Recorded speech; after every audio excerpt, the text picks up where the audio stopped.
Pelempar yang sangat jitu, bahkan lemparannya tidak pernah meleset dari sasaran. Wahsy menjadi terkenal karena mampu membunuh paman Nabi Muhammad SAW yang dijuluki singa Allah, yakni Hamzah bin Abdul Muthalib.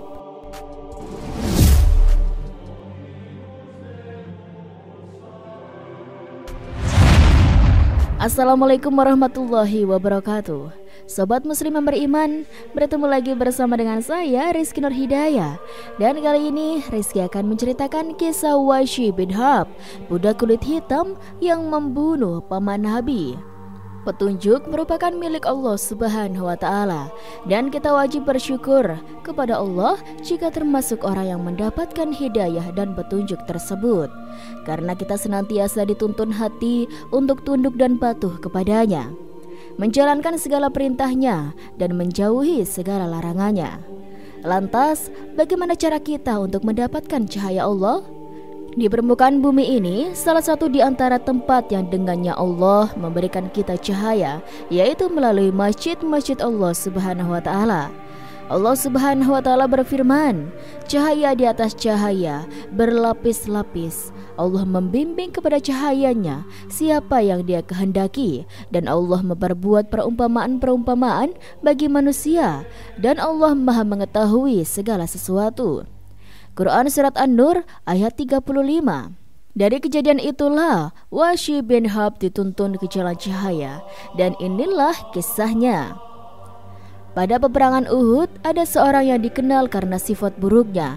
Ia adalah Wahsy bin Harb yang merupakan pembunuh sahabat paman Rasulullah SAW, Hamzah bin Abdul Muthalib, yang jasadnya kemudian dirusak oleh Hindun binti Utbah, yaitu sebagai balas dendam atas kematian bapak, paman, saudara dan putranya yang dibunuh oleh Hamzah dalam peperangan Badar.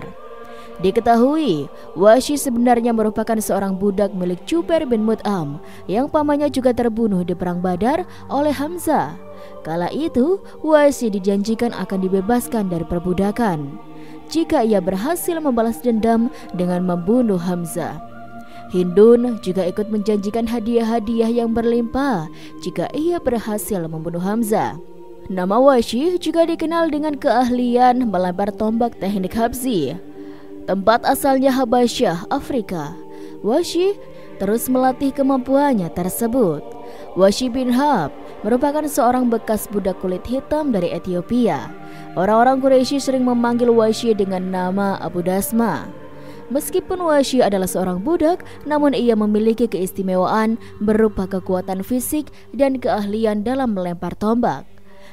Pelempar yang sangat jitu, bahkan lemparannya tidak pernah meleset dari sasaran. Wahsy menjadi terkenal karena mampu membunuh paman Nabi Muhammad SAW yang dijuluki singa Allah, yakni Hamzah bin Abdul Muthalib. Namun demikian, ia bertobat dan memeluk agama Islam. Dikisahkan setelah menjadi seorang muslim, ia pun berhasil membunuh Musailamah al-Kadzab, sang nabi palsu, saat pertempuran Yamamah pada zaman Khalifah Abu Bakar. Kisah pembunuhan Hamzah bermula ketika majikan Wahsy, Jubair bin Mut'im, marah terhadap Hamzah dikarenakan pamannya yang bernama Tuaimah dibunuh oleh Hamzah di perang Badar.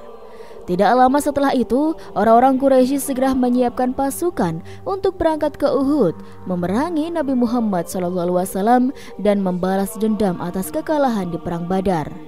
Lalu, bagaimana dengan Wahsy bin Harb? Perang Uhud dipimpin oleh Abu Sufyan, suami Hindun binti Utbah.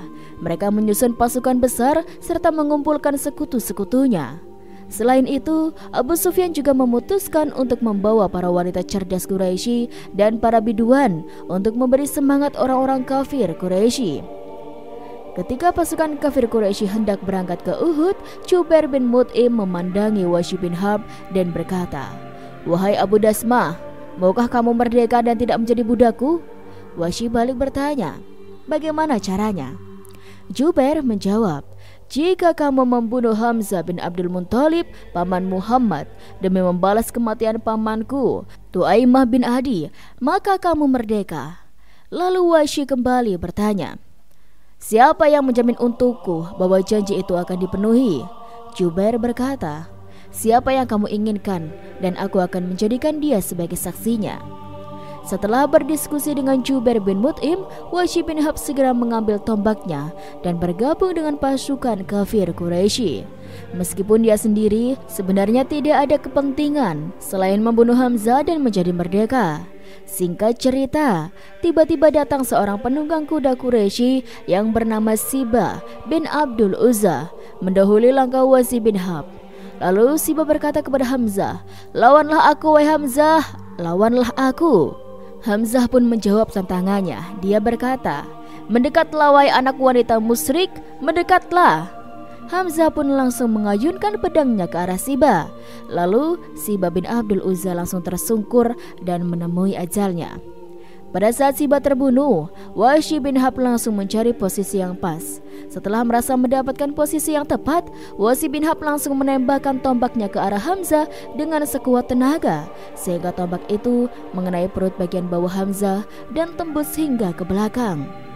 Hamzah bin Abdul Muthalib berusaha mendekati Wahsy dengan berjalan tertati-tati. Namun hanya 2 langkah saja, Hamzah langsung tersungkur dengan tombak Wahsy yang masih menancap di tubuhnya.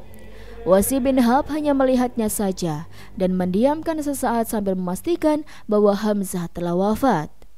Dengan demikian, Wahsy menjadi pahlawan bagi kafir Quraisy karena telah membunuh orang yang menakutkan bagi mereka. Namun di sisi lain, pembunuhan Wahsy terhadap Hamzah menjadi pukulan bagi kaum muslimin. Karena selain pasukannya yang banyak terbunuh, mereka juga telah kehilangan sahabat terbaiknya. Nah, sobat, setelah perang Uhud selesai, Wahsy bin Harb kembali ke Mekah dalam keadaan merdeka dari perbudakan. Setelah sekian lama, Wahsy bin Harb hidup dalam kemusyrikannya. Ia terus mengamati perkembangan agama Rasulullah. Setiap kali agama Rasulullah semakin berkembang, semakin berat beban yang Wahsy pikul. Rasa takut, cemas menggelayuti jiwanya. Wahsy merasa takut jika kaum muslimin menjadi kuat lalu akan membunuhnya, disebabkan dulu ia pernah membunuh sahabat terbaik setelah Rasulullah. Keadaan terus berjalan sampai tibalah Fatu Mekah, di mana Rasulullah membawa pasukan besarnya untuk menaklukkan Mekah. Ketika Rasulullah SAW dan kaum muslimin berhasil menaklukkan kota Mekah, Wahsy langsung melarikan diri ke Thaif karena sangat takut terhadap pasukan besar kaum muslimin. Namun ketika sampai di sana, ternyata penduduk Thaif sudah berbondong-bondong masuk Islam. Hal ini membuat hati Wahsy bin Harb semakin kebingungan dan takut. Dia berkata, "Hendak lari kemana aku?" Baginya dunia terasa sempit.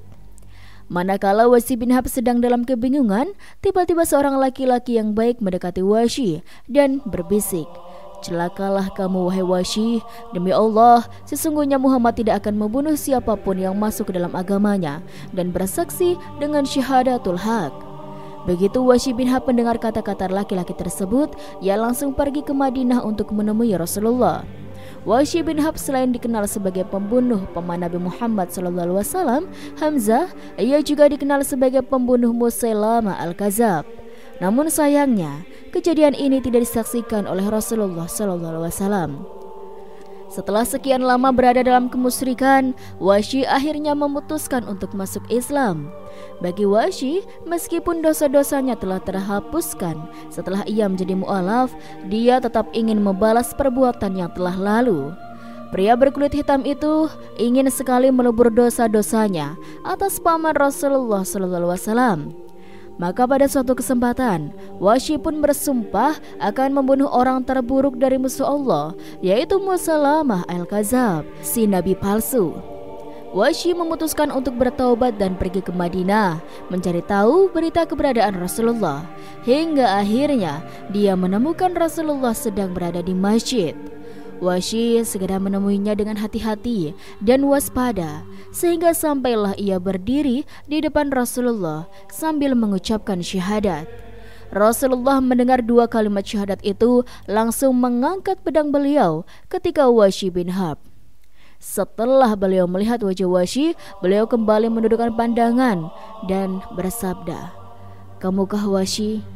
"Benar ya Rasulullah," jawab Wahsy. Rasulullah bersabda, "Duduklah." dan ceritakan kepadaku bagaimana kamu membunuh pamanku Hamzah." Wahsy bin Harb menceritakan kejadian pembunuhan Hamzah bin Abdul Muthalib kepada Rasulullah. Usai bercerita, Rasulullah pun berpaling lagi dan bersabda, "Celaka kamu Wahsy, sembunyikan wajahmu dariku. Aku tidak ingin melihat wajahmu setelah hari ini." Maka sejak saat itu, Wahsy menghindar dari pandangan Rasulullah. Jika para sahabat duduk di depan Nabi, maka Wahsy duduk di belakang Nabi. Hal itu berlangsung hingga Rasulullah wafat. Pada masa kepemimpinan berada di tangan Abu Bakar, pecahlah perang Yamamah. Perang ini terjadi ketika Bani Hanifah yang dipimpin oleh nabi palsu yang bernama Musailamah al-Kadzab. Wahsy bin Harb ikut dalam barisan perang tersebut sambil menenteng tombak yang dulu ia gunakan untuk membunuh Hamzah. Pasukan muslimin pun berangkat ke Yamamah sehingga dimulailah perang. Perang terus berkecamuk. Pasukan muslimin sudah berbaur dengan pasukan Musailamah dan Wahsy pun mulai mengincar Musailamah. Ia melihatnya sedang berdiri dengan pedang terhunus di tangannya. Namun di sana Wahsy melihat ada seorang laki-laki Ansor. Menurut pendapat banyak ulama, dia adalah Abu Dujana, Simak bin Karasyah, pemegang pedang Nabi. Laki-laki Ansar tersebut juga mengincar Musailamah. Wahsy bin Harb segera mencari posisi yang tepat untuk melemparkan tombaknya ke arah Musailamah. Setelah merasa tepat, beliau langsung melemparkan tombaknya dan tepat mengenai Musailamah. Namun pada saat bersamaan, laki-laki Ansar tersebut melompat ke depan dan menghunuskan pedangnya di tubuh Musailamah. Dari peristiwa ini, ada yang mengatakan laki-laki Ansar tersebutlah yang membunuhnya. Namun hanya Allah yang mengetahui siapakah yang membunuh Musailamah antara Wahsy bin Harb dan laki-laki Ansar itu. Jika Wahsy bin Harb yang membunuh Musailamah al-Kadzab, maka ia telah membunuh orang yang terbaik sesudah Rasulullah, dan ia juga membunuh orang terburuk di musuh-musuh Allah. Demikianlah sepenggal kisah Wahsy bin Harb, pembunuh Hamzah sekaligus Musailamah, yang akhirnya bertobat dan masuk Islam. Meskipun sejak saat itu Rasulullah sama sekali tidak ingin melihat wajahnya sampai beliau wafat. Dan sobat, hanya Allah lah yang maha tahu siapakah yang sebenarnya membunuh Musailamah, Wahsy atau prajurit Ansor. Jika benar yang membunuhnya adalah Wahsy, berarti dia telah menebus kesalahannya membunuh Hamzah bin Abdul Muthalib dalam perang Uhud. Apakah ganjaran orang yang telah membunuh musuh Islam kecuali surga? Nah, itulah sobat kisah yang bisa Rizky sampaikan. Semoga kisah ini bermanfaat dan bisa menjadi pembelajaran bagi kita semuanya. Sekian dari Rizky. Wassalamualaikum warahmatullahi wabarakatuh.